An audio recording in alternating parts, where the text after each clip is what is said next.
রাজশাহীতে দিনের তুলনায় সকাল ও রাতে শীত অনুভূত হচ্ছে বেশি। এই বিষয়ে আরো খবর জানাতে নগরীর বিনোদপুর এলাকা থেকে যুক্ত হচ্ছেন সহকর্মী শাহিন আলম। সরাসরি যাচ্ছি তার কাছে।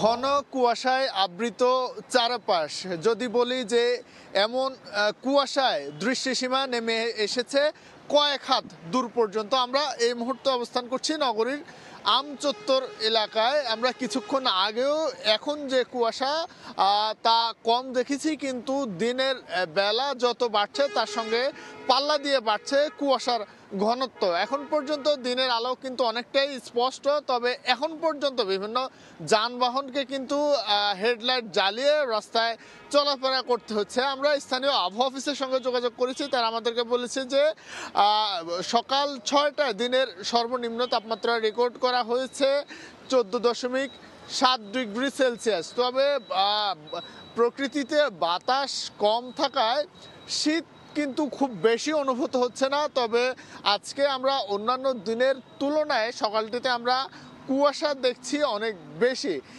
এই কুয়াশার জন্য কিন্তু বেশি বিপাকে পড়েছেন যারা গাড়ির চালক রয়েছেন, রাস্তায় বের হয়েছেন জীবিকার তাগিদে, তারা কিন্তু বেশি বিপাকে পড়েছেন। যদি বলি যে কয়েক হাত দূর পর্যন্ত কিন্তু রাস্তা দেখা যাচ্ছে না এবং সব দিকেই কিন্তু কুয়াশার এই ঘনত্ব বেড়েছে।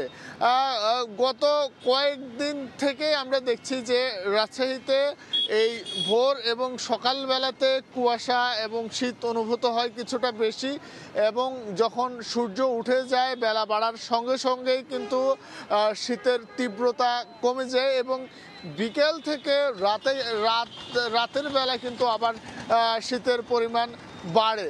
তবে জানিয়ে রাখি যে রাজশাহীতে চলতি বছরে অন্যান্য বছরের তুলনায় খুব বেশি শীত কিন্তু এই বছর আমরা লক্ষ্য করি নেই, এবং যে সর্বোচ্চ মৃদু শৈত্যপ্রবাহ বয়ে যেতে আমরা দেখেছি। এবং এই পর্যায়ে যেটি মনে হচ্ছে যে স্থানীয় আবহাওয়া অফিসের সঙ্গে আমরা কথা বলেছি, তারা বলছে যে এখন থেকে সামনের দিনগুলোতে শীত কমে যাবে বলে তারা আমাদেরকে জানিয়েছেন। শীত কমে যাওয়ার সম্ভাবনা রয়েছে। যদি এক কথায় বলা যায় যে আজকে শীত অনুভূত হচ্ছে কিছুটা কম, তবে কুয়াশার পরিমাণ অনেক বেশি। তো এই ছিল আমার কাছে রাজশাহী থেকে শীতের সর্বশেষ খবর।